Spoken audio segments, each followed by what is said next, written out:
Hi there, I'm Stepford, and this is the Apatros review. Now in this episode, and this is actually the second last review I'm doing for this 2021 season, even though it's basically the first day in 2022, I was kind of a day late with these uploads.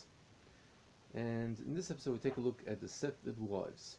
No, not the Nicole Kidman remake, but the original Stepford Wives.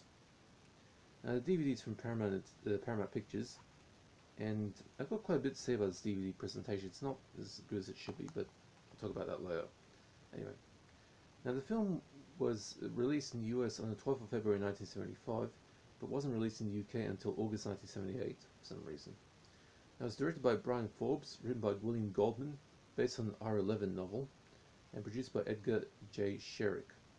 Now it stars Catherine Ross, Paula Prentice, Peter Masterson, Nanette Newman, Tina Louise, Carol Eve Rossen, and Patrick O'Neill.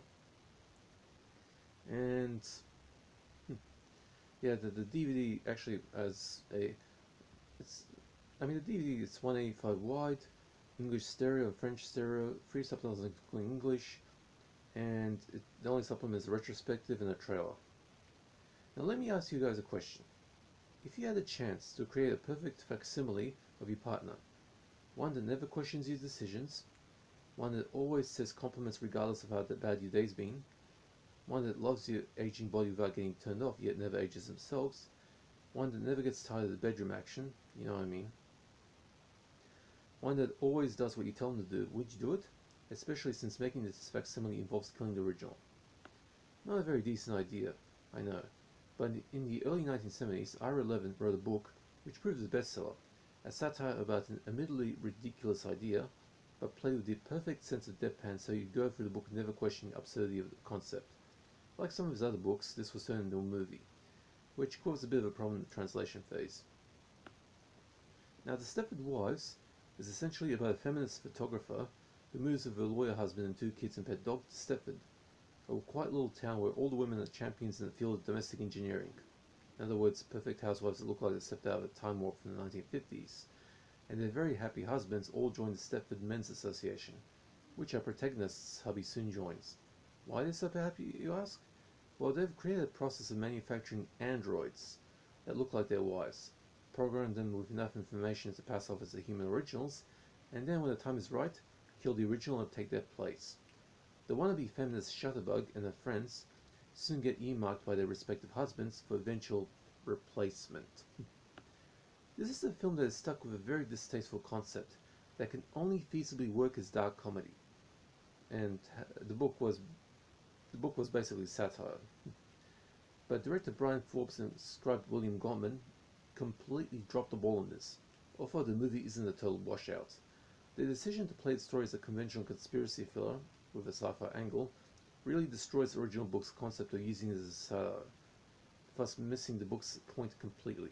You see, the idea of a group of chauvinistic men who are so displeased with the then emerging feminist women's lib movement that they resort to preserve their wives' innocence of personality by killing them and replacing them with identical-looking android doubles works great as a comedy. Although the 2004 Nicole Kidman remake tried to stay true to the book's intent, but ended up being such a massive misfire that it quickly became an industry joke. But playing the idea straight just doesn't gel that right, coming across as completely wrong-headed. To be fair, there are moments in the film where the original satire does come across, such as the scene where our feminist heroines barge into a house, only to hear one of the housemaidens upstairs having very noisy sex with his android wife, who keeps calling him the king. A scene that is very funny, even funnier when you're watching the French thanks to Didi's alternate soundtrack. It makes it look like a sci-fi version of Manuel.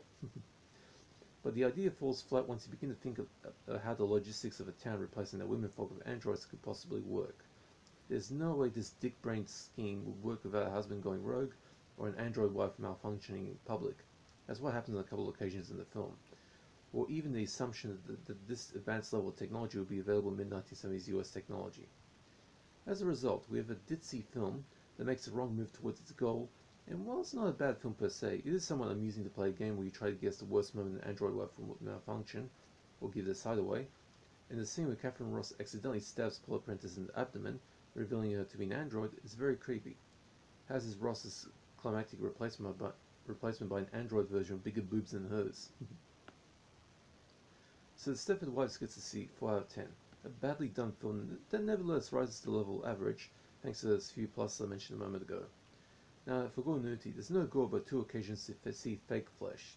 A man carrying a naked female mannequin in the opening scene, boobs and crotch visible, and in the climax where the android version of Catherine Ross has bigger boobs and is almost completely naked save for a very sheer nightie and panties on that look almost invisible.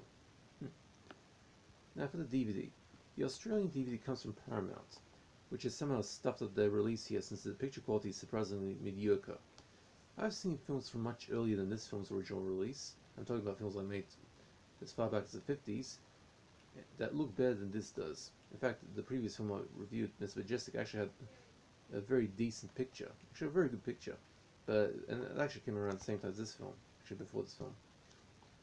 And that's kind of interesting. There's rampant grain, not the natural kind, all over the picture, like they didn't do any remastering to the print, and with the resolution almost a headache to watch. I know Paramount doesn't have a good reputation when it comes to horror. They seem to be constantly embarrassed by the Friday the 13th films. But with science fiction? Anyway, the two soundtracks on the DVD, English and French, both in dual mono 192 kilobyte range sound okay, but are mastered at a low volume. I had to turn up the volume on my TV to hear the dialogue. It's a good thing the subtitles are up to scratch, as I usually watch my films with subtitles on, where available. In fact, the thing is, when I watch subtitles, I'm such a fast reader that I'll read entirely the subtitles before the guy even speaks. As for the supplement, this consists of a retrospective on the film called Stepford Wife, Stepford Life, which does a good job of cluing you in on the background around the film and the reception the film received. This film wasn't exactly a commercial success. It has become a bit of a cult classic, but to be honest, it's as a conspiracy thriller, it's pretty stupid. I mean, the concept is stupid. Actually, there were 3 sequels to this, all done as telepics, and they were even worse. In fact, the third one was the Stepford Children, where the Stepford people replaced their teenage kids with androids. Ridiculous. Although there is one funny scene in the end where the two kids that stay human basically change the golden oldies with a rock, and the android kids are trying to trying to cope with that. Pretty funny. But otherwise, these Stepford Wives films are just shit. Actually, this original is average at best, so it gets to see 4 out of 10. And the only other supplement is a trailer. And that's it, folks. Okay, hope you guys enjoyed that. And in my next episode, the last episode for the 2021 season. The D-Spectrum 12 and 2021 year in review will be after that. Okay, take it easy, guys. Enjoy the new year, and see ya.